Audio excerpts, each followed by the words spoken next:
to be basically a sole proprietor or a single person LLC, you've got to understand, if I go out and I charge this $200 or $300 and fix their car, that $200 or $300 doesn't go in my pocket. It goes in my business bank account that then has to pay for insurance, service information, gas, scan tools, any tooling. There's a whole lot of costs that are associated with a business that if you make $5,000 or $6,000 in a month, sure, that sounds good until you realize that at least half of that's probably gone to things that are business costs. Good evening, ladies and gentlemen, and welcome back to another exciting, thought-provoking episode of the Jaded Mechanic podcast. My name's Jeff, and I'd like to thank you for joining me on this journey of reflection and insight into the toils and triumphs of a career in automotive repair. After more than 20 years of skin knuckles and tool debt, I want to share my perspectives and hear other people's thoughts about our industry. So pour yourself a strong coffee or grab a cold Canadian beer and get ready for some great conversation.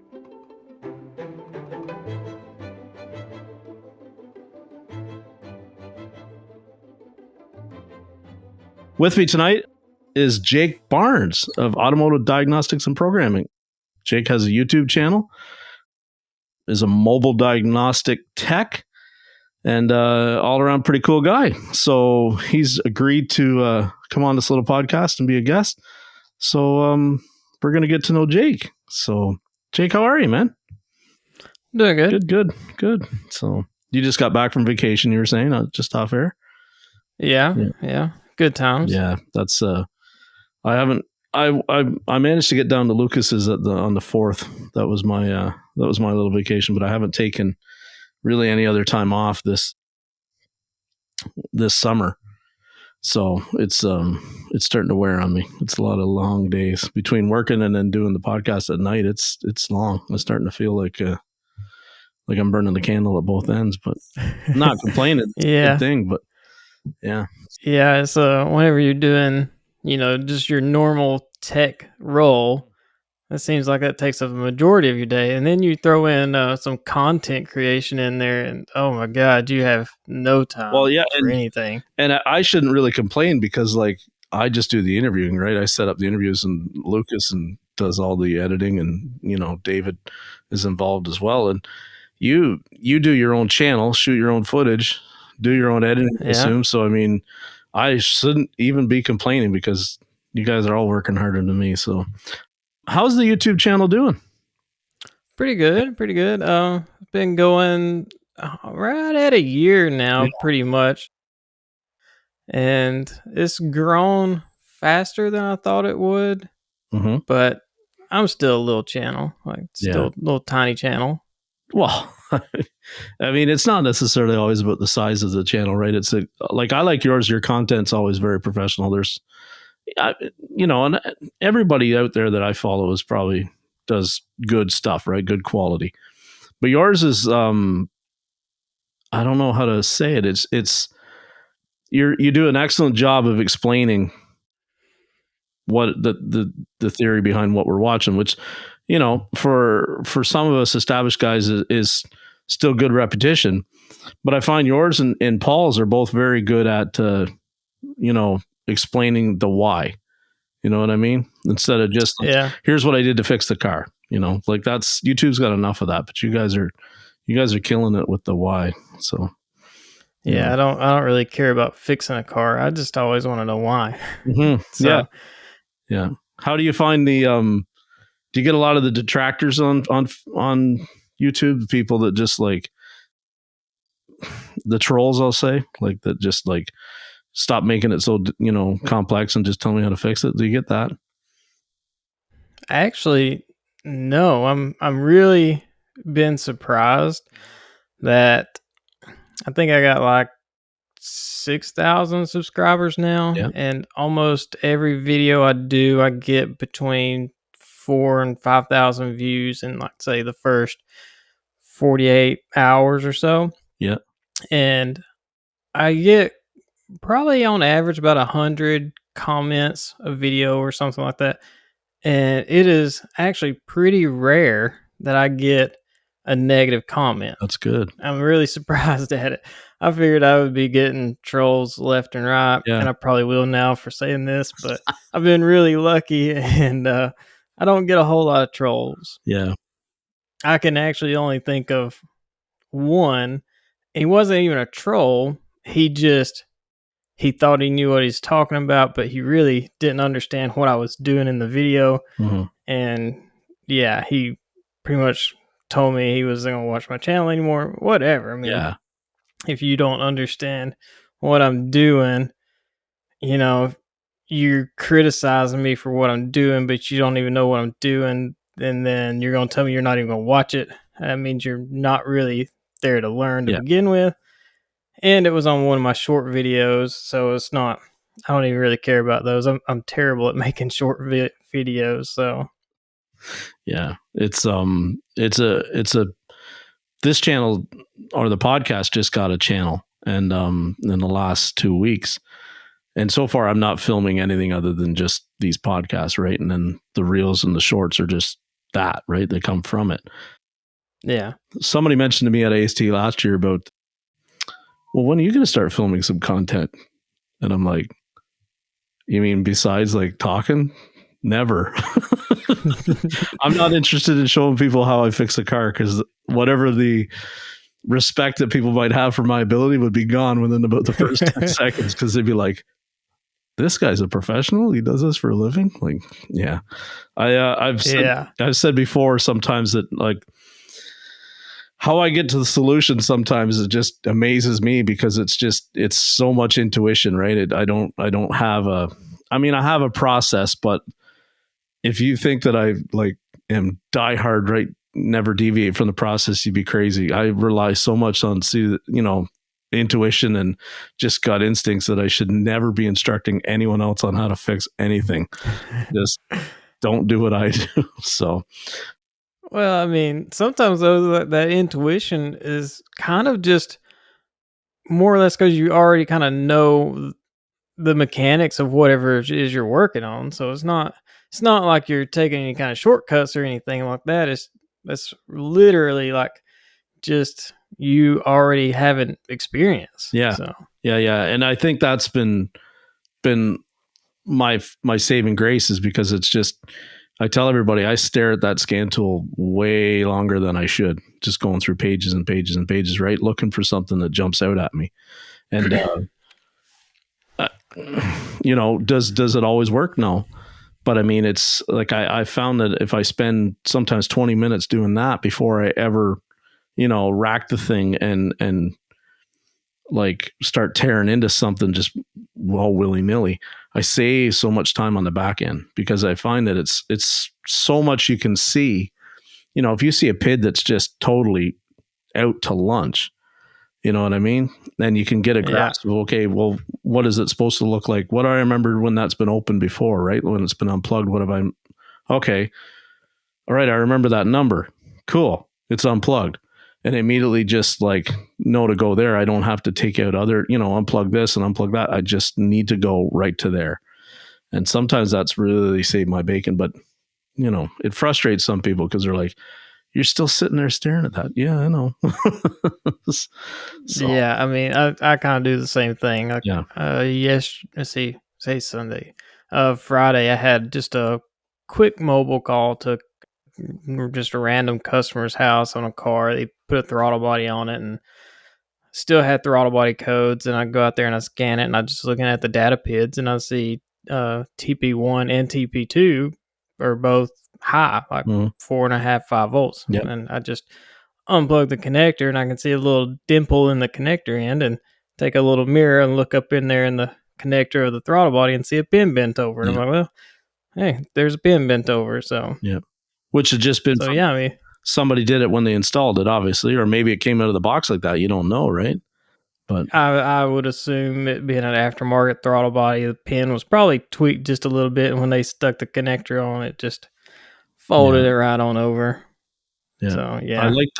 I just saw your video there with the Ford Escape with the TPS that was causing the issue there. The one, I think you said they'd swapped the throttle body, and the TPS that came on it was bad. It wasn't reading. Like it was stuck at like 1 volt or Oh, something. no, that the one that was a no start when I first got there. That's yeah. And then I think Yeah, you. no, that was all original. It was Oh, okay. original to it. But yeah, I'm almost positive, and I didn't even think about it whenever I was doing it, but when I went back through and I was like editing that video, it kind of like dawned on me that hey, I bet this thing was stuck at wide open throttle. At least the swiper on the potentiometer was basically stuck at wide open throttle, and then I probably, without even realizing it, pressed the pedal and broke the Yeah. thing all the way off in there or something, and then it was a crank Yeah. and start and run. But Because we yeah, forget about that was that. a Like lots of people I worked with, they forget that if it's seeing a wide open throttle, it won't normally start, right? Like it mm-hmm. allows it. So yeah. So I gotta ask, how long? Like, did you start doing the YouTube thing shortly after going mobile? I was like basically in a transition from like I was working in an independent shop. I took 2 months off to go to Colorado because my girlfriend was out there working last summer too. So I went out there for the whole summer. While I was gone, the shop shut down. So whenever I got back, there wasn't anything for me to do. So I was like, you know what, I'm going to do my whole mobile thing. And then it was just kind of like one of those things where like I love watching all these other guys do diagnostic videos, and I ran out of people to watch. I was Mm-hmm. like, I get some pretty interesting things because almost I'd say at least 80 to 90% of what I work on is auction cars, and we Okay. all know auction cars are, Yeah. you never know what you're going to find with them. Yeah. You have no history to them. So they were always fascinating cars to me to work on. So I was like, well, I mean, these would make good content because I have no history. I have no thing of Yeah. like, well, this person done this to it. Well, I maybe should double check this or something like that. So everything was kind of fresh and interesting. So Mm-hmm. that's kind of just what got the ball rolling on that.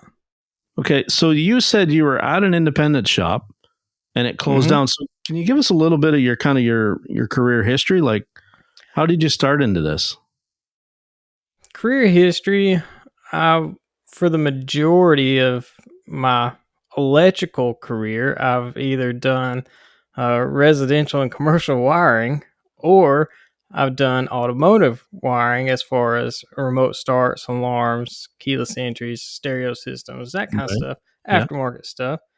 And you really never understand how many times people will bring a car into a stereo shop to have a wiring problem figured out. And probably my first taste of actually digging in and figuring out what was wrong with a car that somebody else couldn't figure out was actually like this was in probably 2014 or so. It was fairly new. It was like either 15 model or 16 model Tahoe or something. Or let's see. It's been about 15 or 16. It's like a 14 model Tahoe. Is the new body style Tahoe. Okay. And we had done overhead entertainment system like TV and stuff for kids and whatnot. And the they had an issue with a battery drain problem, and the dome light's not working. So they took it into the Chevy dealership that they bought it from. They go, well, it's got all this aftermarket stuff in it. All that has to be took out. Blah blah blah. So they brought it back to me. I unhooked everything. I'd already checked it, made sure it was nothing that we had done, and so I sent it back to them, and they go, we don't know what's wrong with it. Like things just don't work, and so they're like, you got to completely take this stuff out instead of just unhooking it. I'm like, what difference does it make? It's unhooked. It's not connected to anything. It's just a TV screwed to the headliner basically Right. now. Yeah. So they brought it back to me, and they was like, here, this is the service manager guy's name and phone number down there. He said we can call or whatever. So I called him and was like, hey, can you just send me the wiring diagrams for the things that run the dome lights? Because the dome light still wasn't working. And he's like, yeah, sure. So he emailed them to me. And I basically just kind of went through the diagram and found out that the body control module itself was not outputting anything. Okay. It's one that has kind of a smart turn off kind of thing.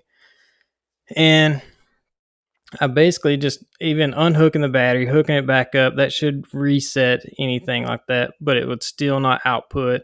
I still had a battery drain of, I think, like 1 or 2 amps. I can't remember. It's been a long time. Yeah. And I was like, I'm pretty sure this body control module is just bad. And so I called him and told him, and he's like, well, send it back down here. We'll double check it. If we find the same thing you found, we'll put a body control module in it. And they did, and it fixed it. They brought it back and let me put everything back together. And that manager was like, if you ever want to do this, give me a call. Would love to have somebody that's capable of doing electrical. But it was like that dealership was like an hour drive away from me, and I hate driving, Right. which is odd because I'm a mobile mechanic or diagnostician now. Okay. But yeah, I hate driving for work. So I was like, no, it's just money sounds good, but I don't want to drive an hour there and an hour back every day. So, Yeah. I so I just kind of let that go by. And a couple of years later, my boss was buying a lot of auction cars and reselling them and things like that. And I was always having to fix some stuff. And then he bought a I think it was a Expedition. It was a Ford. I know that. It was a 3.5 non turbo. It was just a 3.5 motor, or maybe a V8. I can't remember. It's been a long time, but had a dead miss on one of the cylinders and a rattle when you started it up. And so he basically was like, "Hey, you want to take this thing apart and figure out what's wrong with it?" I was like, "Sure, whatever." So I took it apart. The chains were loose as hell, so put new chains in it. And while I had it apart, I was trying to figure out what the misfire was, and it was just a no compression on one of the cylinders. And I got to looking, and valve spring was just broke. So put a valve spring in it, put timing chain, water pump, and all that stuff back in it, and fired up. And it ran. And a buddy of mine that kind of helped me make sure I had the timing correct when I first put it together. He worked at a Chevrolet dealership, and he's basically was like, "Why don't you just come work with me, and you can do this stuff all the time?" And they kind of made me an offer, and my boss even was like, "It's a pretty solid offer. I'd probably take it." so, I mean, that's kind of how I got started, and that was December 2017. That's whenever I got that offer to go to the Chevy dealer. To go to the Chevy dealer, yeah. Yeah. So I was at a Chevy dealer for 4 years, I think, and went to an independent shop and was there for almost 2 years, and that's when they shut down. So Yeah. So how did you find that going right from your background at the I'll call it like a stereo shop, or yeah, to walking into a dealer? Was that a big difference? yeah, it was pretty intimidating at first. I knew they were wanting me for mainly electrical. Yeah. Because they didn't really have anybody that done electrical that much. And whenever I got there, though, it was not really a whole lot of electrical. It was like one of my first big jobs was actually doing a motor swap in a Buick Regal as the 2.5 liter turbo. Yeah. And that's like a drop the cradle, everything comes out the bottom kind of thing. Yeah. And so that was like one of my first big jobs. I think that was in the first month I was there. So kind of got just thrown in there, and they're like, you'll figure it out. So, and I did. I figured it out, but yeah. How was the pay different? Was it like, I'm going to assume you were on flat rate? Actually, no. Whenever I first started, I didn't want to be flat rate. I told them, I was like, I don't know anything about that. I've never worked on flat rate. My buddy is like, you'll make good money on it, but they understood that I had almost no mechanical training at all. I was good with electrical, but there was still a lot of electrical stuff that I still needed to learn. Yeah. So the the deal was is when I first started, they'd put me on hourly, and so I was straight hourly, and the whole time it was like you got to be doing your training, your online training, whatever. Get some of your stuff figured out that way, and in a couple of months we'll talking to you about flipping to a flat rate. So I was like, okay, whatever. So I think I was only on straight hourly for I probably wasn't even on it for 3 months, Okay. and they were like, okay, you're doing enough for where you need to flip to flat rate, and I was like, well, whatever, I'll do it. And part of the deal was like even my training time. So like on GM when you're on what would they call that thing? Ugh, it's been so long I can't even remember what they call their online classes, but each one of them had a time set that like an estimated time of how long it would take you to do Yeah. the course. So if it was 15 minutes, they'd pay me the 15 minutes. If it's an hour and a half, they'd pay me the hour and a half. So I basically, while I was still learning and doing, not, I wasn't turning a whole lot of hours in the shop. I Hmm. could, in the afternoon, go through my training courses, and I had a ton of them. Yeah. I could knock out like an extra 20 hours in a week just in that. Yeah. So, That's so pretty. that helped a lot. That's pretty fair of them, really, because I mean, like I've never worked at a dealer yet that paid you for the online training that you took. Not one. Yeah, that So, that if it wasn't for that, I probably would have sunk real fast. mhm. And I think that's a dealer by dealer policy, right? Like I don't think Mm-hmm.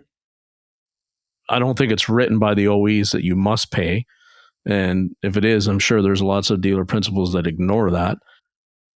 But like that was, I got to say that, sometimes we get a lot of guys on here and they're ripping on dealers. I've been known to do it too, but I mean, that's pretty commendable and that's awesome because it obviously kept you paid and it kept you motivated to learn, right? That's the whole thing here. Like, Well, that was part of the reason why they done it. Everybody in the shop got paid for their training, and but like most of them wouldn't do it, and it was kind of sad. It's like that's pretty much free money, yeah, and a lot of them wouldn't do it. We had a big problem with training because with GM you need to have so many guys 100% trained in each category basically to keep your numbers happy with GM and whatever. They basically keep the warranty people off your back, that's right. and the guys just wouldn't do it. So I went from me being brand new to within probably 6 to 8 months, I was one of the highest trained people Wow. in the dealership or in the service department, at least. I think there was only like two other guys in there that had more training than I did. And there was at that time probably 6 to 8 of us back there, I Mm-hmm. think. What was the Yeah. resilience for them not wanting to train? Did they not want to get that more complex work or? Not really. They were more, I guess, just hard headed, and it's like, I spend all my time here in the shop. I'd rather turn hours here in the shop than do some of this training. And when I go home, I'm just not going to do it. Yeah. That was kind of the general theme, I guess, of everybody in there. That's weird because there was lots of times if you'd have said there's, an oil change waiting for 0.4, or you can do a training course for, 0.4, I'd take the training course every time. Why would you not? You don't get dirty. Well, we had an oil change rack, so Yeah. we had dedicated oil changers. So anything that come back in the shop had at least a line on it for something else Okay. that you could turn hours on. Yeah. Yeah. That's different than what I've been through because a lot of places that I've been at, if it was an oil change and something else, it got dispatched to anybody in service. And if it was an oil change only, then it got dispatched to just the dedicated quick lube kids.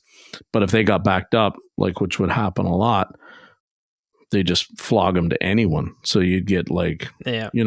high paid techs doing 0.3 oil changes, right? Which were already at a menu price, since they were losing money on doing them. It was ridiculous. Yeah. I mean, that would happen, but not too often. A lot of times, like, even if, like, I got a ticket that had an oil change on it and then some other thing, most time it would actually run through the oil change rack first Okay. and have that done and then Yep. brought back to one of the techs to finish out the ticket, basically. So did you like GM? I like GM. I Mhm. think GM is really good as far as I like their diagrams. I like their information. They have how their service information's laid out. It's pretty easy to navigate Yeah. compared to some of the others. Yeah. So I liked it. I did. I liked it a lot. I've looked at a little bit of it. I find it's good. I have not seen the Ford OE stuff, so I can't really comment on that. All my years at Chrysler, right, is like it's like second nature for me to navigate it. I find it very user friendly. Mm-hmm. Nissan is the worst I've ever seen. It is. Isn't it terrible? It makes no sense. Oh It my makes you God. jump around. Like there's no logic to it. It's literally like my service manager at the time told us, well, you got to remember, right? It was written for, in Japanese and then translated, but even the layout of it is so stupid.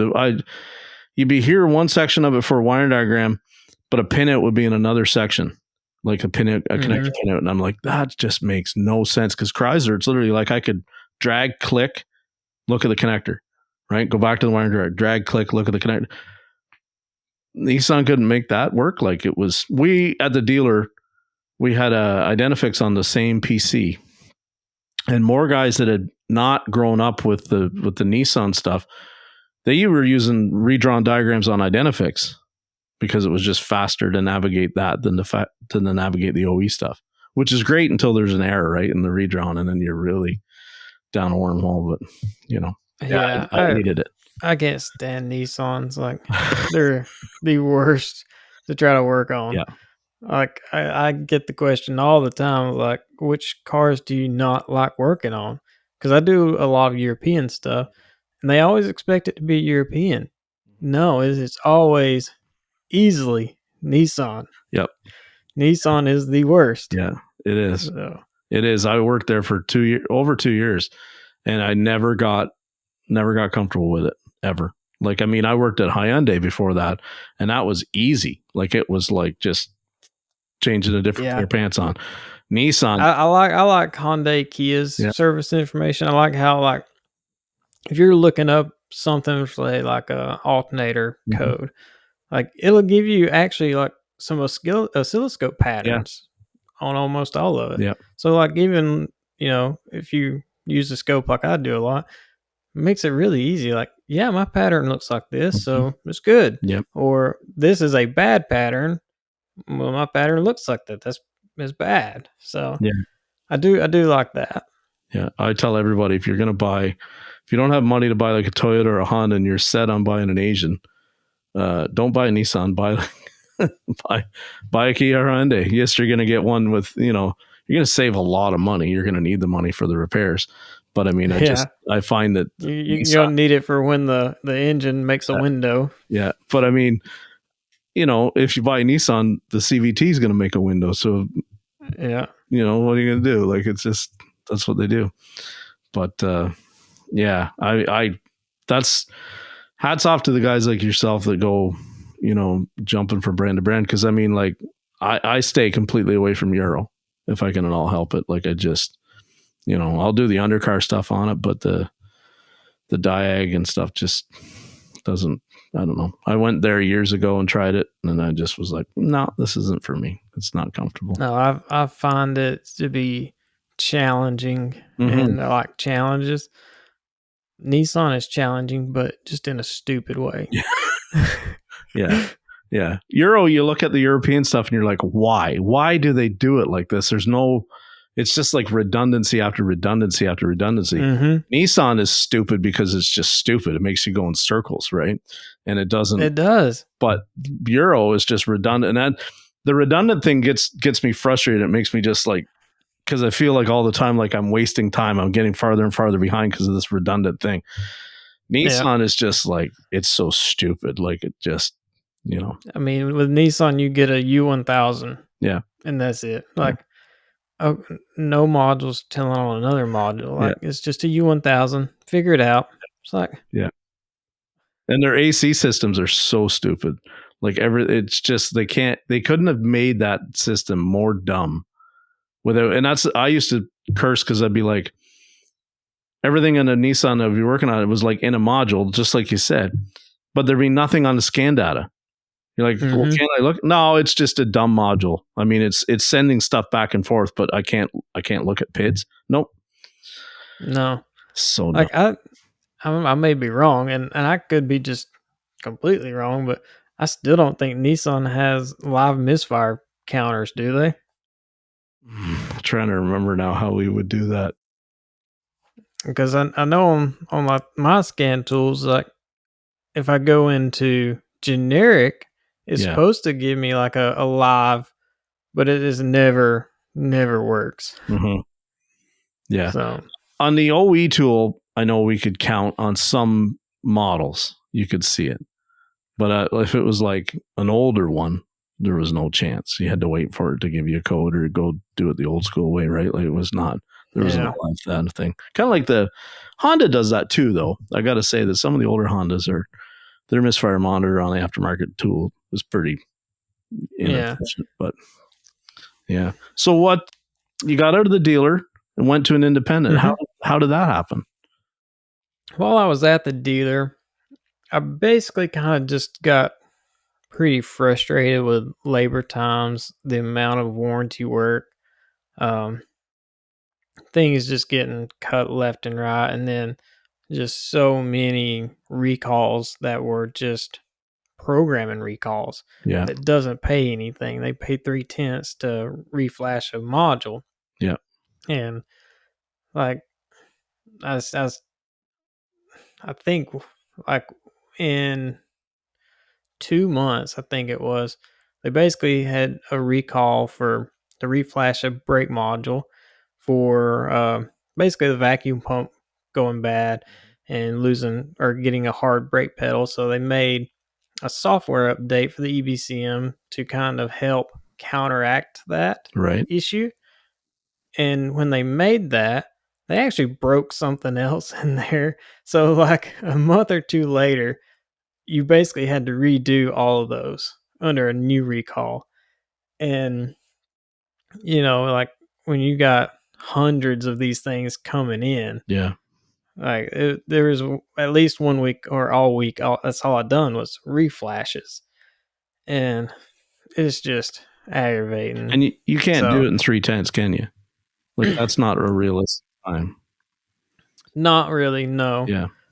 If the car was already in your bay, yes. Mm-hmm. But having to go pull the car, get it in, do that. And at that time, GM was also really pushing dealers for inspections.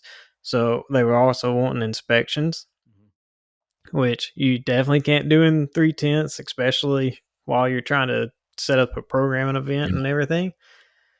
So, and those we wouldn't get paid for.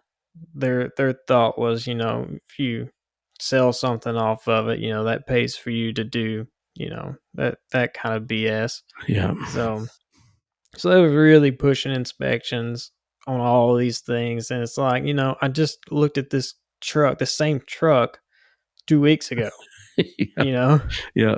Let me copy paste all this. Yeah.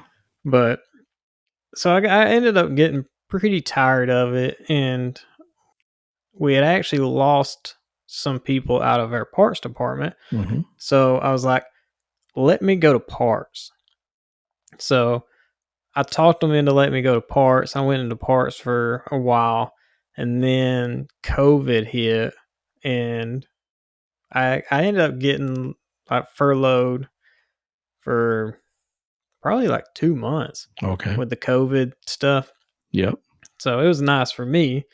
But whenever I came back, our sales were basically still kind of trashed. And even though my numbers were still pretty good, they were like, this ain't working out. You can either go back in the shop or you can deliver parts. I'm like, so deliver parts? No, because it was going to be a pay cut too. Yeah. It was going to cut me down to like 11.75 an hour or something to deliver parts. I'm like, so they were basically trying to force me back into the shop, Yep.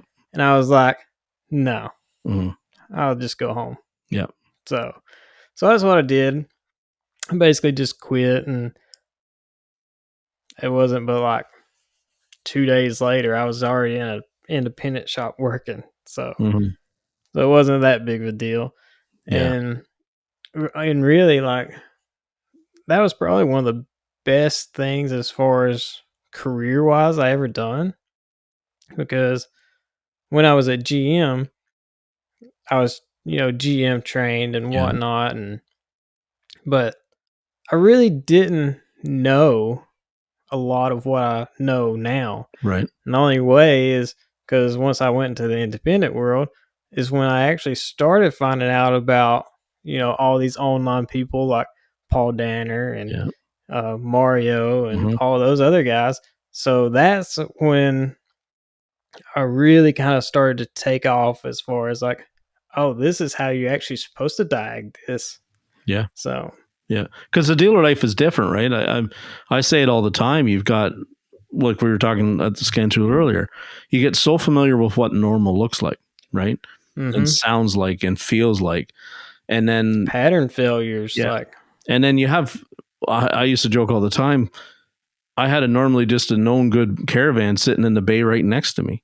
So, I mean, if I needed a map sensor or a TPS or something just to try, I could grab the whole throttle body in, 4 minutes, have it bolted on, swap, drive it outside, come back on the test drive. Yep. Okay. Fixed.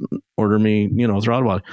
It's just an example. Like when you go into the aftermarket side, where it's all makes and models, you can't do that. I mean, you might get no. lucky and there's two out in the lot, but even still, you don't know the condition of the second one, right? And it could be, Yeah. they both could be broken when they get a few more miles on them, right? But Mhm. we've been very lucky with the YouTube. There's so many people that like it. I don't want to say it saved their career, but it really helped them, fill in the gaps of maybe what, like you were saying, the OE training, left. And then you see a guy like Mario, like you said, Paul, or, Keith Perkins, or like Brenna Steckler, or on any of these guys online, Cody, like, all these guys that are next level doing it, right? And you're like, wow, there is a Yeah. method to this, right? Of how you make it seem more and more in common, and you don't get stressed about the fact that it's a different brand. But yeah, Yeah. it Like, saved my butt. when I was first getting into the dealership, is about the same time that GM basically mandated everybody, all the dealerships have a Pico, Mm-hmm. and nobody ever used it. It was always like in the tool room, Yeah. stuffed away somewhere. Nobody even knew it was there. It's crazy. But I remember I was taking one of the online classes that was specifically for the Pico. And I was like, man, this thing can do a whole lot of cool stuff. Like, this thing can do ignition diagnostics, and it can do in cylinder like valve timing. What? Like, this is all like just mind blowing to me. And Yep. it's like this tool's just sitting in there, not being used. Yep. Why? And that was pretty much it. Like, I'd done that class, that online little training thing, and I kind of had to learn it a little bit for a torque converter shutter recall or Yeah. service bulletin. I can't remember what they did for the Colorados and basically the 8 speeds. So I kind of learned a little bit about it having to do that because I was the only guy in the shop at the time that was 100% transmission trained. Mm-hmm. So they basically kind of shoved me all those tickets. So I would have to go out, drive all of them, and get a pico waveform for the vibration on all of them to be able to send in for warranty. And so I kind of learned a little bit about it doing that.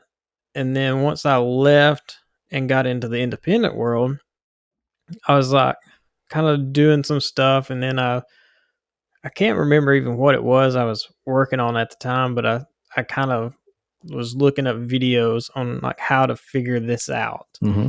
and come across Mario's using Picoscope and other things. And I was like, you know what?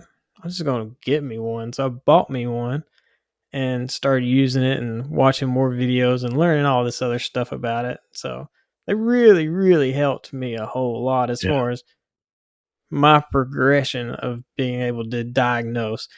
So Mm-hmm. It was kind of the key for the lock for you.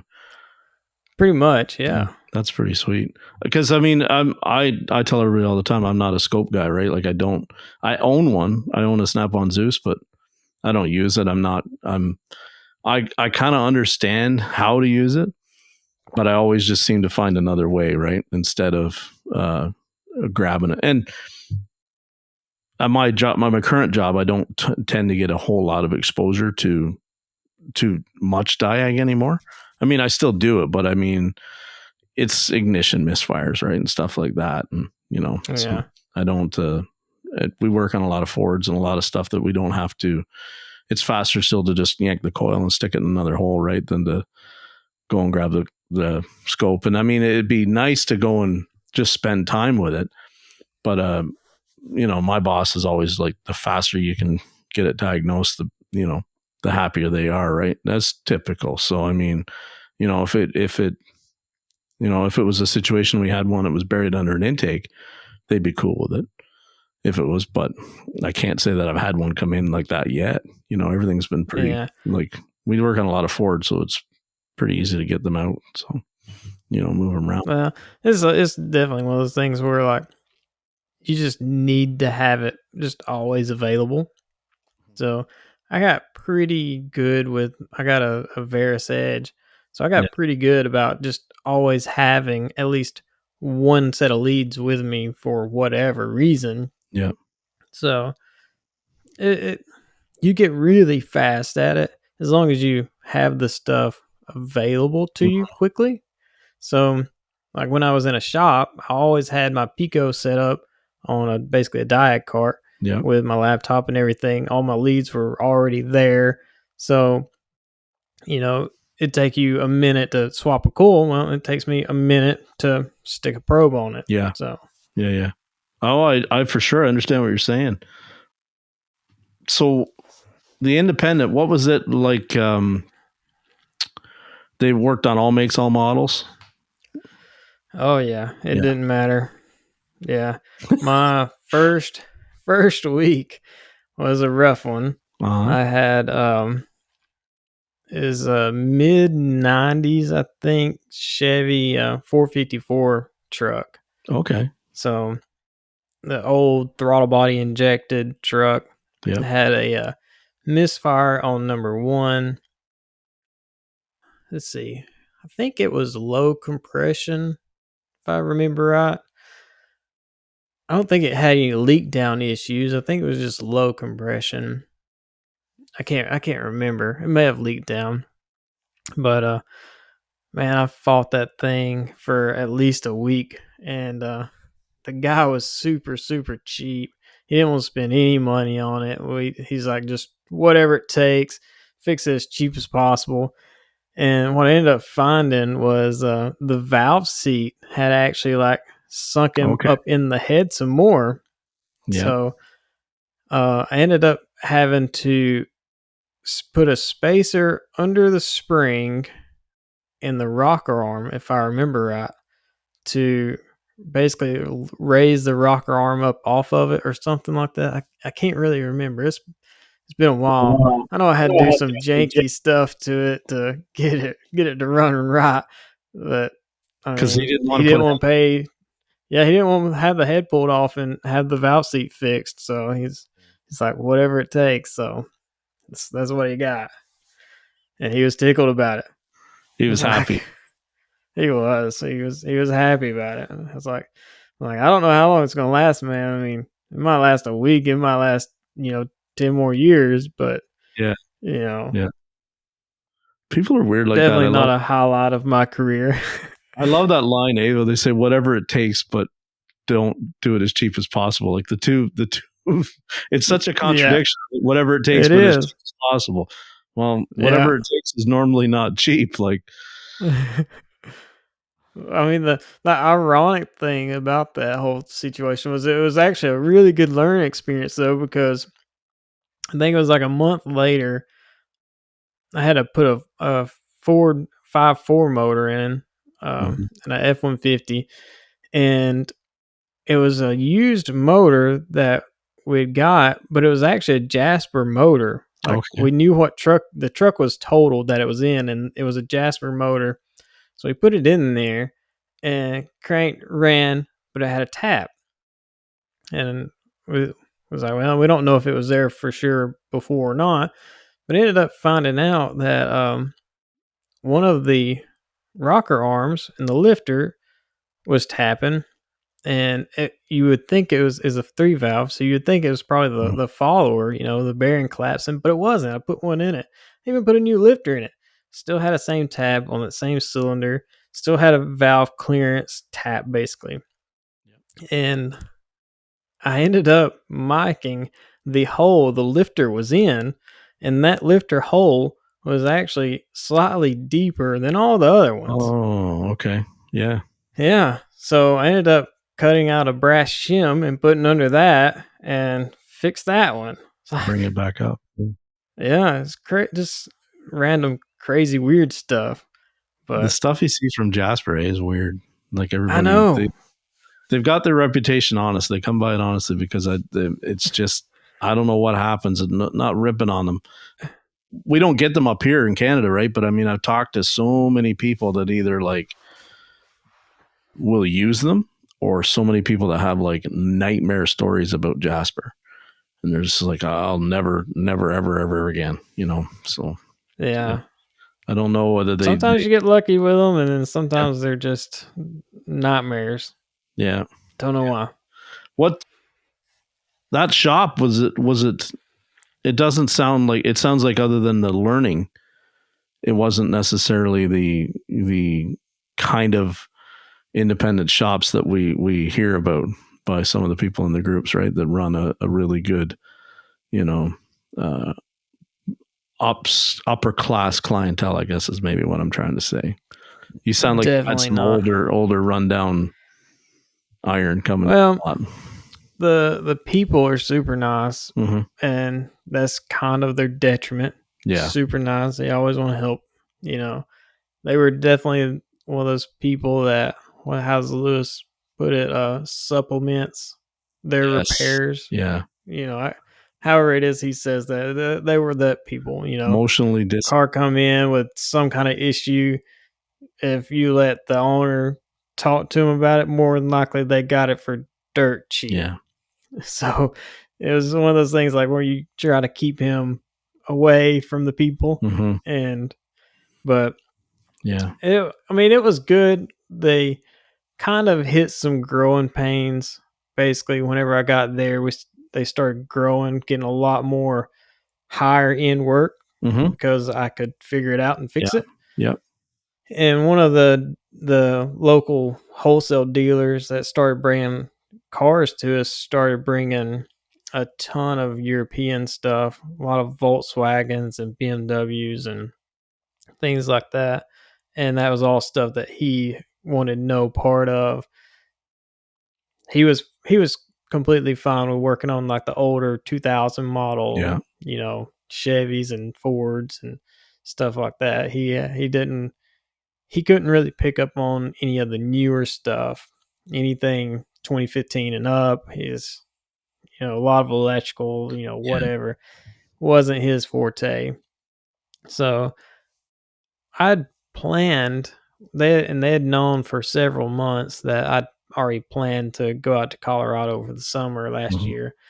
And pretty much, I guess, whenever I left, things just kind of fell apart for him. And They were just like, you know, his husband and wife kind of thing, and they were Okay. just like, you know, let's just be done with it. Yeah. So Had they been a long established business before you got there, or were they kind of relatively new to the game as well? still relatively new. Yeah. He had done some stuff, side work stuff at his house for a while. Mm-hmm. And then I think they'd only had that shop, the actual shop, for maybe a year before I got there, I think. So, Right. And they just decided without your skill set, they were just going to let it go. yeah, because we'd added a couple techs. So basically, at one point, I had transitioned from basically figuring cars out and fixing them to just figuring cars out, Yeah. and then other people doing the labor part of it. Right. Yeah. And then once I was gone, like they were just kind of left like, what do we do? Mm-hmm. Kind of. That's an interesting because we hear talk about like different people running shops different ways, and they're talking about, and I know like way back when I heard about the dealer that I worked at before I started there, they tried that for a very short period of time where they had a couple techs do all the diag and then just get other people to install the parts. Well, it sounded good until either one of those techs left or went on vacation. And if you had one quit and the other one go on vacation at the same time, everything kind of reverted back to the way that it had always been, which was a lot of comebacks and a lot of rework because they, you know, they obviously brought the change in for a reason. Yeah, they couldn't implement it. And then I've seen it in other shops where those people that do all the diag, they really start to kind of like get their hooks into them and start to really, you know, demand, not that I'm against that, demand top pay and, you know, really cushy conditions. Right. And yeah. I think you limit your business if you set it up that way. I think in a perfect world, everybody would be, you know, equally skilled, and it'd be like the military, right? One person could step out of this role and somebody else could, you know, step in the line, pick up their rifle and keep on going down the trail, right? Yeah. It doesn't always work that way, but I think when we get to where you got a guy that's like yourself that's doing all the diag and then handing the cars off, well, you go on vacation and everything grinds to a halt. So, you know, you got to have them. People should be bringing the other people up all the time to Yeah. And fill that role. I was always trying to get them to learn how to diagnose cars. Mm-hmm. They just really didn't care. Yeah. Like, they wanted to be parts changers. That's all they wanted to be. Like, Yeah. you know, tell me what to do. Yeah. Why do you think that is, Jake? Why does that seems to be the predominant attitude of so many in the industry, that they just want to hang parts? Why is it? Just because financially it's we're not incentivizing the diag side of it enough? Or Well, I don't think so, because when I went to that role, mm-hmm. it wasn't even my idea. It was the owner's idea to change my pay. Yeah. I went from being flat rate, which I made really good money flat rate there, because, you know, I was basically the only person that could diag and fix the cars, do it pretty fast. So I made pretty good.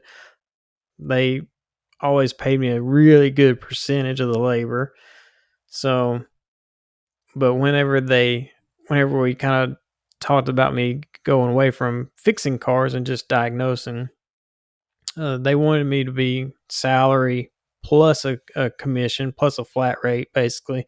I was like, well, you know, I'm fine with just doing the salary, you know, keep that extra commission, put it back in, you know, because we're growing, we're, Mm-hmm. you know, trying to grow and expand. So I basically just, you know, was like, you know, just pay me this salary. And crazy thing is like the salary was a pay cut Yeah. from my flat rate hours, but I was fine with it. It was more than enough for me to live on. Mm-hmm. But I was making more money still than the guys hanging the parts. Yeah. Like, because they wouldn't turn the hours. So So I really don't understand what their mentality was, but I feel like a lot of people don't want to necessarily learn the diagnostics because they find it easier just to hang the parts. Mm-hmm. But I don't know. I've never been that. I've always hated hanging parts. Yeah. Yeah. I find that too. Like, I mean, I'm good at both, but I mean, I'm much more interested in the why, right? Than Yeah. okay, so somebody else diagnosed the fuel pump. I put the fuel pump in, the car runs and goes out the door. Cool, right on, great. That's fine until there's no fuel pumps to change, and then what do I do, right? Like, Yeah. whereas there's somebody that always seemed to be. That's what I found at the dealer. The steady work was always either like a transmission or a, like an electrical problem. That was always when there was no brake promotions running, when there was no, when you got all the tie rods done and all the struts done and everything else, and there was just no work, there was always something towed in or something not running right. And that was why I was like, okay, like, I'm not the fastest tech in the world, but what I want is steady work. So let's take a kick at doing diag. And I think that's what more people need to realize is that, that other work is it's eventually going to go away. I mean, yes, we're always going to need parts changed, but the breakdown, I think, in the bay is happening now as we're seeing more and more cars that need diag and more diag done before we know what part to put in.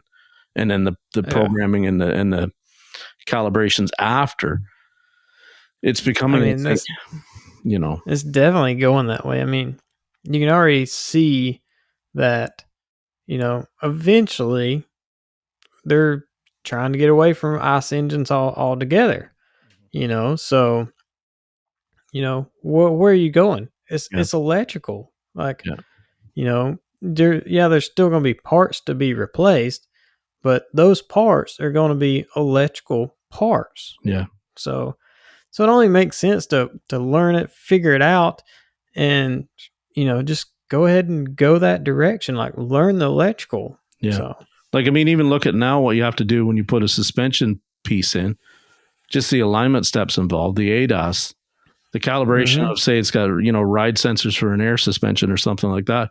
That's all stuff that, like, a lot of guys that are like, oh, I can throw that air strut in. Cool. Make it work after the fact. Oh, I don't know how to do that. Well, then I might as well get somebody like yourself who can throw the strut in and do the calibration after and all the program. I might as well just employ all those guys, Mhm. And I think that's where this industry is going to have to eventually move to, is realizing that, like, you can't fill up the shop with multiple people and hope that everybody can do a little bit of everything and you make it work somehow. As it goes to where it's more and more specialized, you need to find one person that is really good. Then you need to find another one that's almost their mirror copy. Or you got to bring some people in and train them, mentor them up so they become your mirror copy. And I think that's how you really stay ahead of the impending curve, I guess is how I would say it. But yeah, it's sad Yeah. though that their shop closed. What happened do you know what happened to that couple? Did he go back to work for somebody else as just a tech, or? She her dad had started another shop in kind of like the next town over. Mm-hmm. So she kind of went there to help him with office stuff and whatnot. And then he kind of worked there sometimes part time, just kind of off and on. Yeah. Um, but he went back to working at another place that he worked at before, basically. Yeah.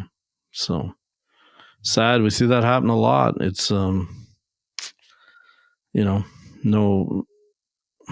no ill will for those people, but I mean, I think that's what I enjoy about the ASOG group and the Changing the Industry group, is that because you're seeing so many people, I think we're preventing more of that happening. I think a lot of the people that 5 years ago would have thought, screw this, I'm going to go start my own.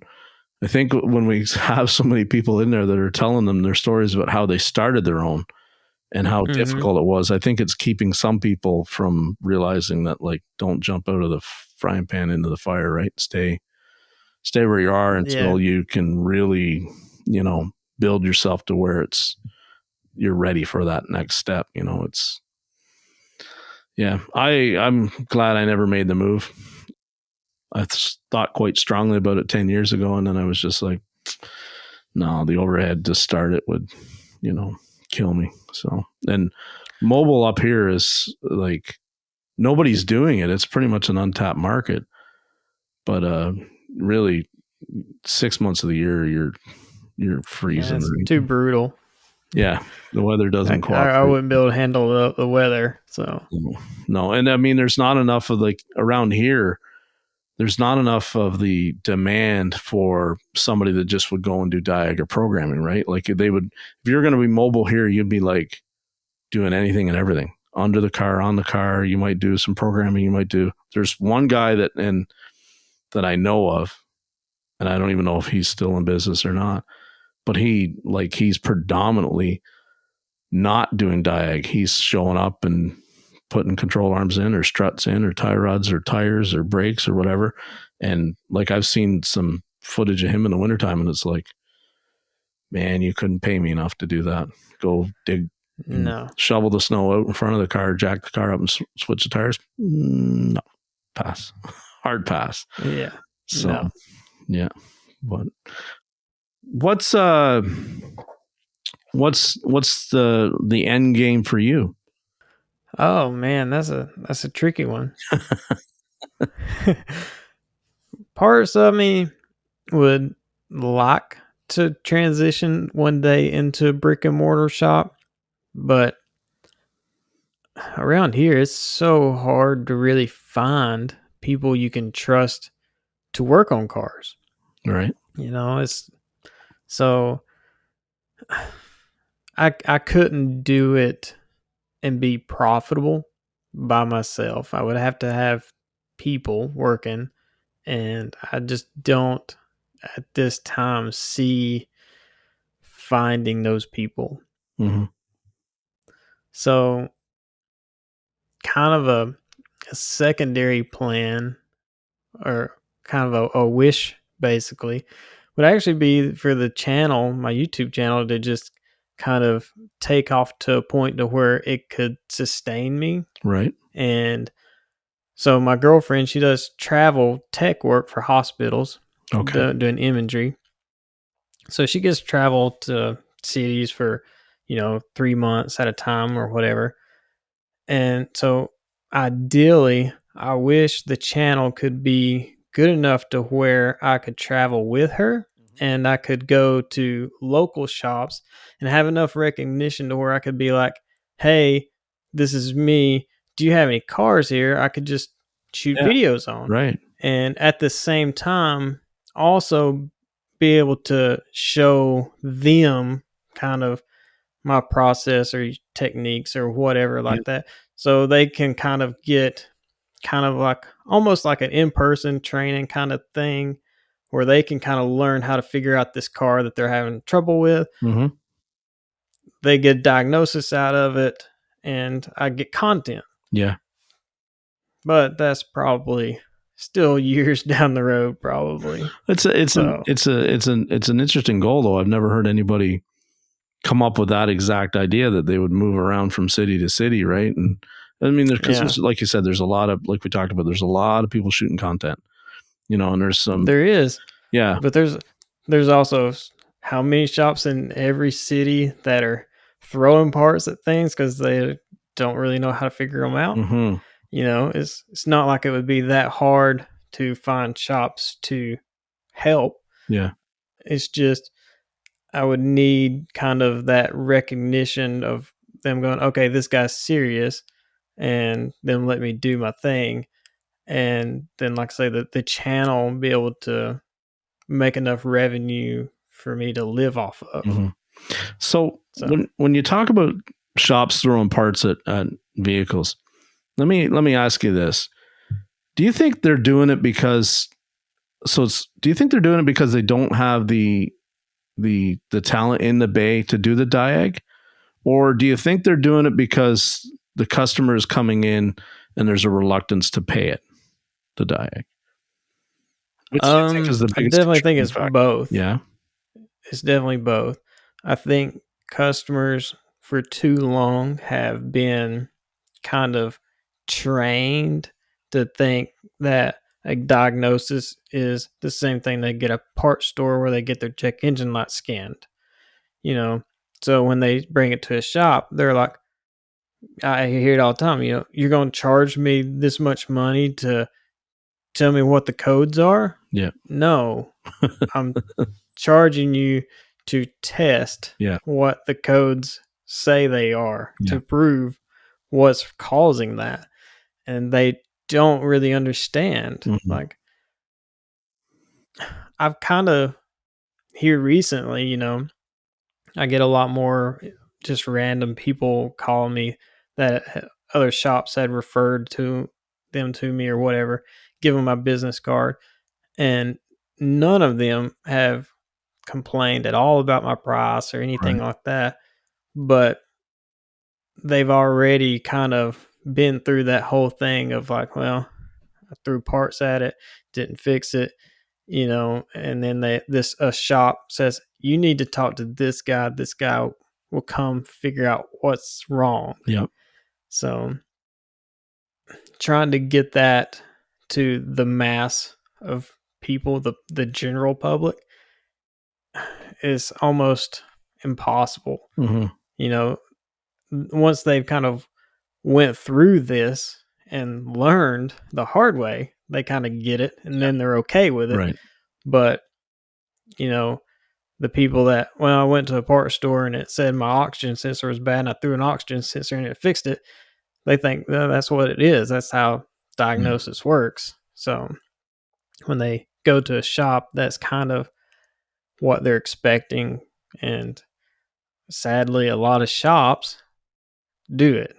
Mhm. So, Yeah. you Because know, I don't genuinely believe that like I mean, I know that we as a collective in the industry, tech tech wise, we can all bring our skills up, right? We can all improve. There's room for all of us to improve. mhm, But I genuinely feel like there's a lot of people out there that are chucking parts in cars because they're not getting paid to do the testing to prove that the part is bad. Think about like anybody from our days in the dealership, right? You got like 4/10, 5/10, 6/10 to was your initial diag a lot of the time, right? For check engine light. And oh yeah, it's an oxygen sensor code. So, you know how that goes. mhm. Pattern failure, go back to it, you put it in, right? And then I we have mean, that. that's even the same thing with the warranty. Like Yeah. with GM, for the longest, like your diag was 3/10. I mean, just think about that. 3/10 is 18 minutes. Yep. You tell me I have 18 minutes to figure out what is causing this intermittent misfire. Mm-hmm.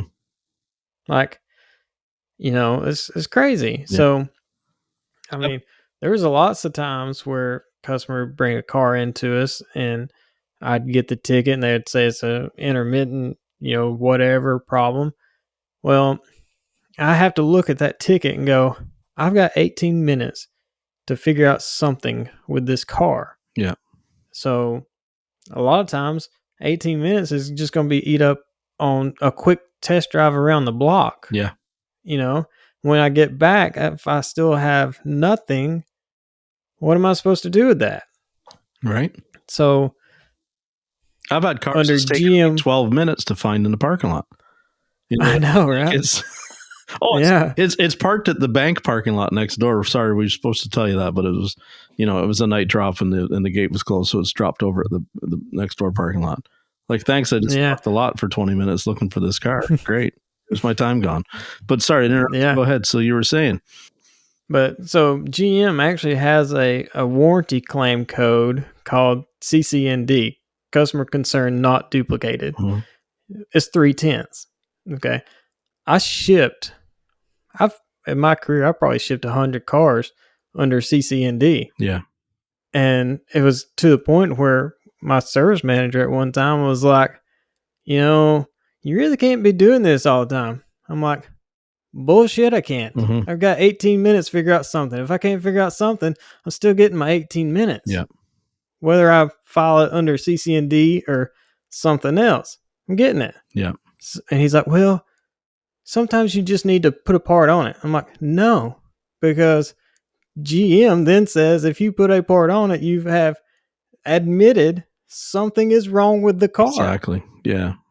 And whether or not you put a part on it or not doesn't change the fact that the car is not fixed. Yep. You know, you might get really, really lucky, but more or less, you're telling me to put a part on it that might fix it, but highly probably won't. Yeah. But we've now admitted something is wrong with the car. I struggle with that so much at the dealer because, like, and it was always that way. Customers would be like, well, it just does this or it just does that. And you try to tell them, well, that little idle flare when it's cold is normal.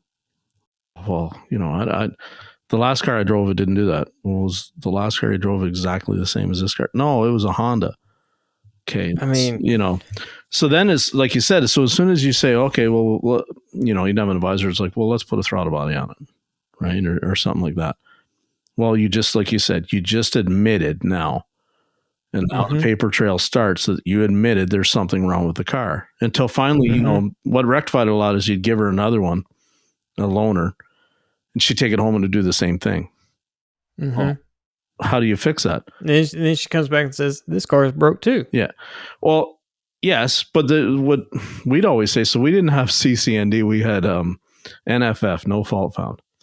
And NFF paid nothing. But I mean, so we would go out and if you spend 3/10 on it or whatever, NFF. And that was, you know, they didn't like it, but I'm the same as you. I shipped hundreds of cars that way, NFF, because it wasn't broken, you know, but it drove the customer nuts. That's how your CSI goes in the toilet, is because if you have the advisor that doesn't always wants to side with the customer, go, oh, I don't know what's wrong with them. I just don't know why they can't fix your car. Like they must be stupid or something. I don't understand. It's like, the car's not broke, man. The car is not broke. They all do that. Well, what's going to fix it? Well, maybe software later, but I can't write another program for your idle, you know, RPM minus 40. I can't write it. Yeah. The engineering might and send it, and then I can put it in, but I don't have that right now. I can't fix your car because your car's not broken. It's not like it's not running. It's just making a funny noise or like idling unstable when it's minus 40 out and you go out and you turn all your electrical loads on all at once and it kicks up the idle to, you know, stay running. That was literally the kind of complaints you get. And it was just like, as soon we had a couple of advisors and they were just like, customer's always right. Customer's always right. So you'd start that paper trail and it just looked like a parts cannon had been fired at this car and it was perfectly normal. And then that's when the auditors want to come and start to have a talk with you about why is the techs putting parts on that aren't fixing cars? Well, because they're getting dispatch stuff that isn't broken and they need to get paid. So they put a part on. Seems pretty simple, right? You know, because they're not paying them for NFF. Yeah.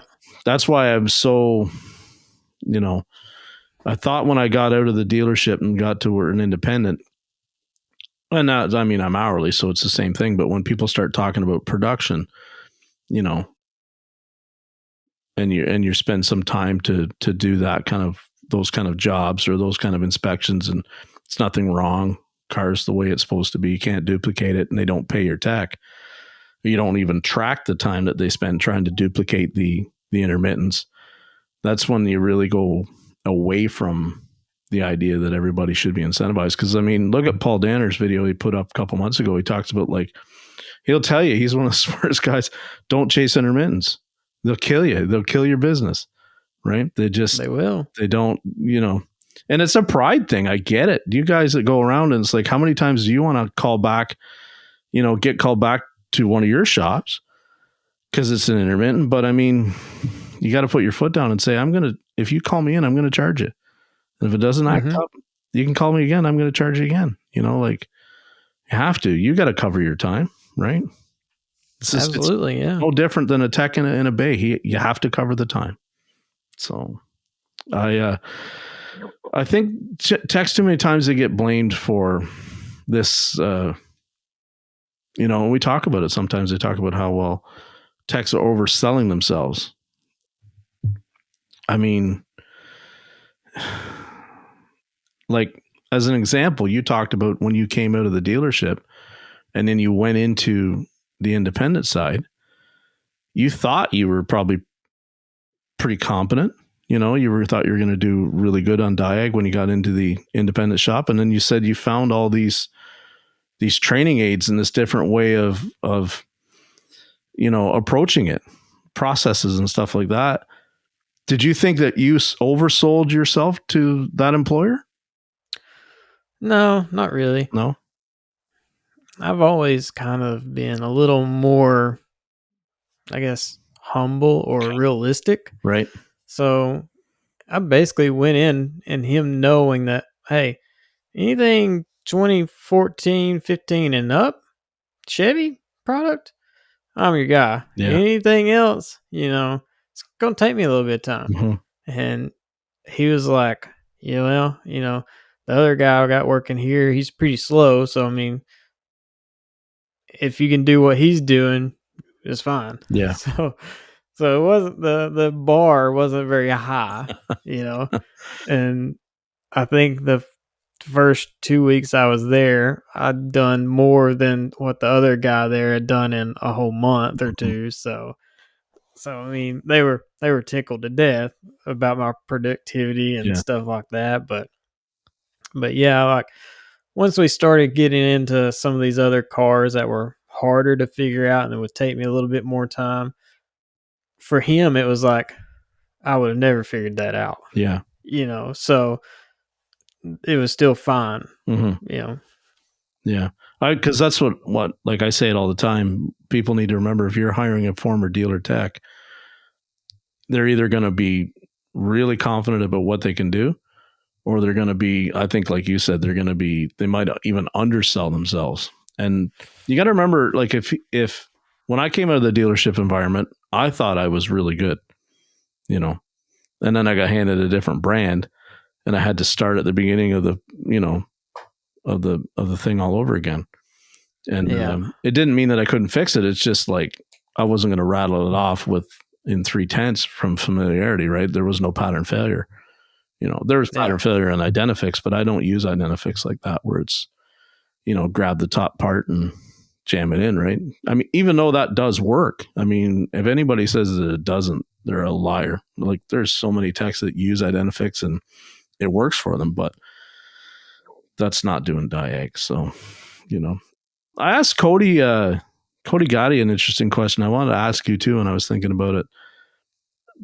Sometimes we talk that the mobile guys are like, their ability to go to some shops and solve these problem cars for these, shops that maybe aren't really tooled up or trained up. Are they enabling them to stay maybe in the business when they shouldn't be? That's a definite yes and a definite no. Okay. There's not a whole lot of gray in between there.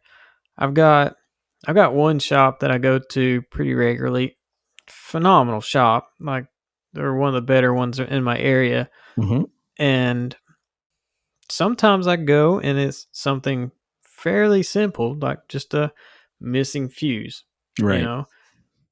But the problem when it presents itself to them at face value seems complicated. Right. So to them, it's like, we've got all this other work. Call Jake, just tell him to come figure this out and pay him. Mm-hmm. And that's what they do. So they call me, I come in, I figure it out, and I'm like, oh, well, it's a fuse. They're like, cool, here's your money, whatever. Yep. And then I've got another shop that's kind of the opposite. We've checked this, we've checked this, we've checked this, we've checked this. We can't figure out what's wrong with it. And I check it, and a fuse is missing. Mm-hmm. And then I tell them that a fuse is missing. And they're like, what do you mean? We checked all the fuses. I mean, you probably checked the ones that were there. This one was not there. Right. So, I mean, part of that is still, though, they're so stretched thin with so much other work. They can't put a whole lot of effort into it. Mm-hmm. But it's definitely both sides. Yeah. Some shops, it's purely convenience to them. They appreciate it, and they, frees them up to do some more, I guess, higher paying jobs that they've Mm-hmm. got sitting around. Whereas some other shops, they probably shouldn't even be checking the cars that they've got. They Right. should be paying somebody like me to come in and do it for them. Yeah. So it's both ways. It I'm, really is. the missing fuse thing always amazes me because it's like, you see it happen so much. Like, even, I don't know if you follow Check Engine Chuck on TikTok, but he talked about, he was at a shop and they said they had several hours into it, several days into something, and I think it wouldn't even start. I want to say it might have been a Ford or something like that, and it was a Transit, and there was a missing fuse, and I'm like, Yeah. I'm dumbfounded because I'm like, so they had hours into this thing, but can they not read the wiring diagram? Because the wiring diagram should show you that it goes through a fuse. Yeah. I don't know how these shops, what their process is. If they say I have hours into this, days into this, when you walk not in, only that, but we've put parts on this. yeah, well, that's it, right? Yeah. Like, I could see it almost if it's like, well, we get there because we don't have a service information system. Like, I could almost see that where it's like, well, we got a code reader, maybe we got a scan tool, but like I Google all my wiring diagrams, or I Google my I mean, at diagnostic. this point, if you don't have service information, you definitely shouldn't be Right. having a shop. Yeah. Like, I mean, even for something as simple as, swapping motors, Yeah. like, service information helps tremendously with that. Mm-hmm. Like, Yeah. why it blows my mind to hear about shops that do not have service information at all. Yeah. And I They're mean, still out wow, there though. They're still out there. they are. Yeah. I mean, I can think also, I think Pro Demand is probably one of the cheaper ones. I think it's like $175 a month or something like yeah. that.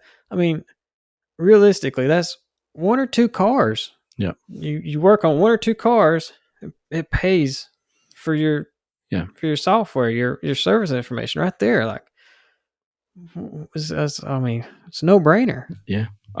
That's the only excuse I could come up with for why these guys get slid on a missing fuse is they don't. But I mean, I think it's just like they don't.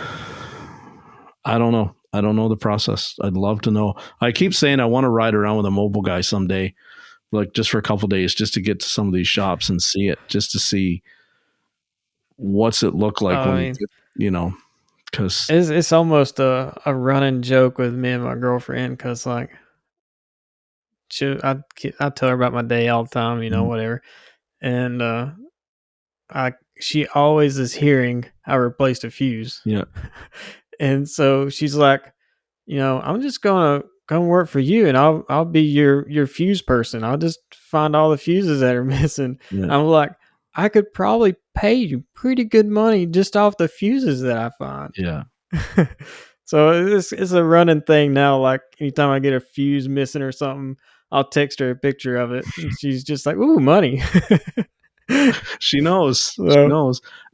yeah, It's one thing when it's blown, right? That's the eureka moment. It's like, oh, okay, the fuse is open, cool. But when it's like it's yeah, not even there, it's not even there. what happened? Like, how did this? I get it with auction cars because, like you're saying, with auction cars, we all know sometimes at the auction they'll bug them. They'll pull stuff out of them or whatever to bring the price down. Right? They won't. It's a non-runner. Blah blah blah. But I mean, I'm always amazed at the customer stuff because I'm pretty sure if you interrogated them enough and it's like somebody pulled the fuse out, what happened? Well, we were sitting there and the kids were plugged into the cigarette lighter and then, something shorted and we pulled the fuse out of this, put it back in the cigarette lighter so they could go, keep playing on their laptop or charging the laptop. And then the car didn't start and we had it towed. That's pretty good information. I think if you spent like a couple minutes interrogating the customer, you would probably get that. But we know that those cars sometimes sit at a shop for 2-3 days, because nobody bothers to get the rest of the story, is that famous radio, I think it was Charlie Harvey or somebody used to say. That always made me laugh, because I've seen some weird stuff when I got bought at auction and came into the dealer on the used lot. The same thing, missing fuses. But the stuff that comes in off the road and the fuse is missing, it just I'm like, how does that happen? Yeah, it's been probably 2 years ago now, at least. There was a guy when I was at the independent shop, had his F-150 towed into the shop for supposedly, his story was it died while driving down the road. Mm-hmm. Okay, so he tows it to the shop, and I'm doing my basic fuse checks, and I go through all the fuses. All the fuses are good, and I go through it again, and my issue that I had was no comm with the PCM. Right. So then I'm like looking at the diagram, working it backwards. I'm like, well, this should have power from this fuse. Well, I've got no power from that fuse. So I go back and look. Well, that fuse is missing. It's just gone. It's 20 amp fuse just gone. Mm-hmm. And I'm like, how did this thing drive and then stall going down the road with a fuse missing? Like, how's that possible? Yeah. So I put a fuse in it. It cranks right up, runs perfectly fine. So I called him and I even asked him, I was like, did anybody mess with the fuses like after it stalled? Because I wanted to make sure he didn't have another issue. Yeah. So I'm like, after it stalled, did anybody mess with the fuses or anything like that? He's like, no, nobody touched it. It got hauled straight to you. I'm like, that's impossible. Mm-hmm. It was not driving and then get towed to me with this fuse missing. Like, how did it just blew my mind, and I never got any other answer other than, yep, it got towed straight to you. I don't know. Nobody messed with it. You know who I blame in those? I blame the tow truck drivers. I've seen tow truck drivers that try to get, when they get called out to a job and they think they're going to be helping a customer or something, and they go to here and they pull the fuse box up and they look in here and blah, blah, blah, and then, move some stuff, pull one out. You know how it goes, right? They pull it out, look at it. Oh, it's not blown. Put it back in. Yeah. Put it back in the right spot. I mean, maybe. Could have been tow truck driver. I don't know. Yeah. But that's it. I drove that thing around like the rest of that day, any errands that needed to run for the shop. Yeah. Somebody was driving that truck to make sure it wouldn't stall again. Yeah. It never would. So I had a Chevy 8 months ago that after I had an engine put in it, the camshaft went crappy. It was probably like a 2010 Silverado or something like that, 2008, maybe older one, right? When the cams would go bad. And they swapped the engine, and then sold it at this really shady used car lot. That thing then had these multiple issues after that forever. And this guy, the customer, had never been to the shop before. And he said, oh, I got this issue. So he had a neighbor whose son was a mechanic, some kind of mechanic. And they would work on it. They put a fuse box in this. They put a fuel pump in and all, probably online eBay parts or whatever. And it would never rectify it. It sat there, didn't run for like 4 months. So he calls me up and he's like, a friend of ours, he said, said that you work at this shop and you're pretty good at that kind of stuff. And I'm like, oh, immediately, I don't know if I want to do this kind of job, right? Because I'm like, yeah, bring the truck in. So he brings the truck in and we push it in. And it ended up being the ground that goes on the driver's side. I can't remember the ground number, but it's on the driver's side engine block down underneath in front of the engine mount, underneath the exhaust manifold was loose. Mm-hmm. Somebody done the engine right. It's just sitting there arcing the bolt. Because you can wiggle that harness and the throttle body would come alive, right? You hear it all click and everything. And you can see it sparking. Cool. So I tightened that, took that ground off, cleaned the ground, put it back on. Well, I drove that truck 200 kilometers, almost 200 kilometers in the next probably couple days off and on. Same thing. We drive it all around. It was a pretty slow week. So I just jump in the truck and he came with a full tank of gas and I drove easily. I burned a half a tank of gas driving that truck around. Never got it to act up again. No codes came back. The thing idled great. He took the truck home and he called me 4 days later and he says, the truck's dead downtown. He says, I can't, it's doing the exact same thing. He says, I'm like, what do you mean it's doing the exact same thing? Oh, it's cranking and won't start. I'm like, well, when we had it, it wouldn't even crank. Like, it's kind of not the same thing. And I said to him, I said, well, bring me the truck back and we'll take a look at it. I never saw him again. He never brought us the truck back. But that's what it always stresses me out with those kind of stuff that you think you fixed it. Like you're talking about the missing fuse. Sometimes you just never know, right? Those are the kind of ones that keep you up. And I wish that customer would like just call me and say, hey, this is what I did. I got rid of the truck or it caught on fire or, I drove it off a cliff or parked it on some ice over the lake and it went in. Like any of that would be nice to know, right? The fact that I still to this day don't know drives me crazy. So yeah, gives you white hair. So that's not a crack on you. It just gives me white hair. So. Oh, I know.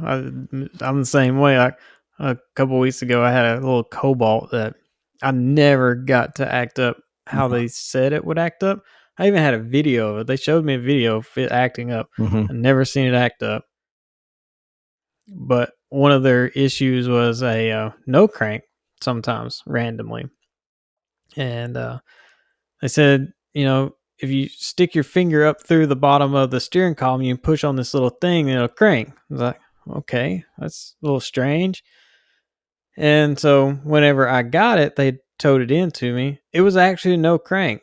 Right. So I checked it and I had some theft codes in it. Looked at the theft module, like half the cover's even missing off of it. You just see the raw circuit board with the antenna ring, like just under there. And that's what they were pushing on. They would push on the circuit board. Yep. And so once I got in there and got to looking, the antenna ring is not soldered to the board. It's just kind of a press fit kind of thing into the board. And it was basically falling out. So the antenna ring wasn't making contact. So I basically just pushed the board up and I soldered everything to where it couldn't move anymore and got the car cranking, running, driving, whatever. But I drove that thing for, I think it was like 70 something miles. Never would act up how it would in the videos that they showed me. And I told them, I was like, I don't know if I've fixed this running issue, but I've definitely fixed your no start issue that you've been having also. Yeah. And that's been a couple weeks. And Thursday or Friday, I actually text them. I was like, has the car been doing okay? Any acting up or anything like that? And he texts back and he's like, no, it's been perfect. Wow. So sometimes I just have to know. So when you go out to a call like that and they've got what is maybe multiple issues, do you have multiple, like, is that two separate, how do you approach it? Is that two separate diagnostic charges or do you just kind of lump it into one? Well, I don't generally try to say, well, this is going to be one issue and this is going to be a separate issue until I've looked at it. Right. Because, you can have transmission issues that are definitely just an engine related issue. Right. 100%. Yeah. But they don't know. Like they go, well, my check engine light's on and it does this. And then sometimes my transmission does this. Yeah. So I don't like to go, well, that's two separate issues. It's going to be two different service fees. Yeah. So I basically I approach everything now where it's like, hey, my service fee to come out and do a basic assessment of what your concern or concerns are is this much. And that's just going to cover some basic testing and whatnot, give me a direction of what I need to do. And then at that point, I can basically determine, okay, you got an issue over here, you got an issue over here. So which issue would you like addressed first or both? Yeah. So in closing, we see people talking more and more about techs that are leaving and going the mobile route. Do you have any words of advice for them? I would really probably advise probably against it, Really? but but it for you to do it mobile, like to be basically a sole proprietor or a single person LLC, whatever, however you want to, set up your business, whatever. You've got to understand that, if I go out and I charge this person $200 or $300 and fix their car, that $200 or $300 doesn't go in my pocket.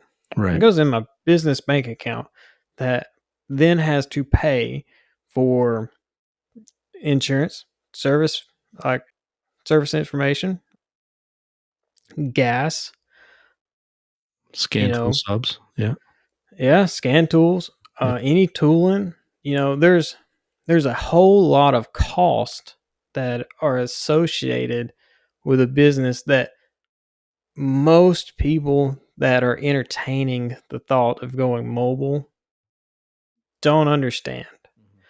So, yeah, I mean, if you make $5,000 or $6,000 in a month, you know, sure, that sounds good until you realize that at least half of that's probably gone to other things that are business cost. Yeah. And it's like Lucas and David had said it on their podcast that, if you're not paying for those things, you need to be. Mm-hmm. So you have to make sure you got everything in place to run it like a business.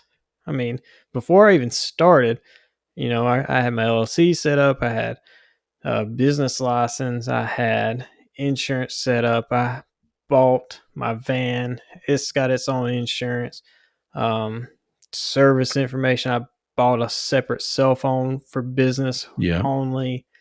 You know, the startup alone was a lot of money. Mm-hmm. And even though, yeah, I had my tooling, all this other stuff I didn't have Yeah. that I then had to get really fast. So if you are self driven, self motivated, and understand that there's a lot to running a business, then sure, go for it. But if you're in a shop and you don't like your shop or whatever, and you think, well, I could be making a whole lot more money doing this on my own, no, you're not. Yeah. While I do make pretty good money doing it on my own, back when I was flat rate in the independent shop, I made as much money, if not more money, and I didn't have to worry about anything. Yeah. So, I mean, just the thought of every 3 months I've got to make a tax payment, that's pretty substantial. Mm-hmm. I mean, that alone is Yeah. pretty intimidating for somebody that, you've definitely got to have money knowledge. You've got to be self-controlled with your money. You've got to be able to stick that money in that business bank account and go, that's business money, and pay yourself, a salary every Yeah. week or whatever. That's pretty much what I do is every week on Friday, I just go make myself my salary withdrawal, and everything else stays in there. Is in there. Yeah. Yeah. So, yeah, I mean, it's one of those things that could go either way, but I would say if you're just in a shop and you don't like the shop or whatever, you think you could do better on your own, probably just look for a better shop. Right. Unless, like I say, unless you are that self-controlled, self-motivated, um, that then, you could probably make a go at it and do pretty good with it. Yeah. There's several of us that have. Sure. Yep. Did you ask Cody that question? I asked, did I ask Cody that? Yeah. No, I didn't ask him that. I should have. Oh, you should have. Yeah. Yeah, you should have. I think, well, actually, the question I did ask Cody, and I'll ask you, is he was unsure if he was going to make ASTE. Are you? Yeah, I'm already signed up. Hey, if you could do me a favor real quick and like, comment on, and share this episode, I'd really appreciate it. And please, most importantly, set the podcast to automatically download every Tuesday morning. As always, I'd like to thank our amazing guests for their perspectives and expertise, and I hope that you'll please join us again next week on this journey of change. Thank you to my partners in the ASOG group and to the Changing the Industry podcast. Remember what I always say, in this industry, you get what you pay for. Here's hoping everyone finds their missing 10 millimeter, and we'll see you all again next time.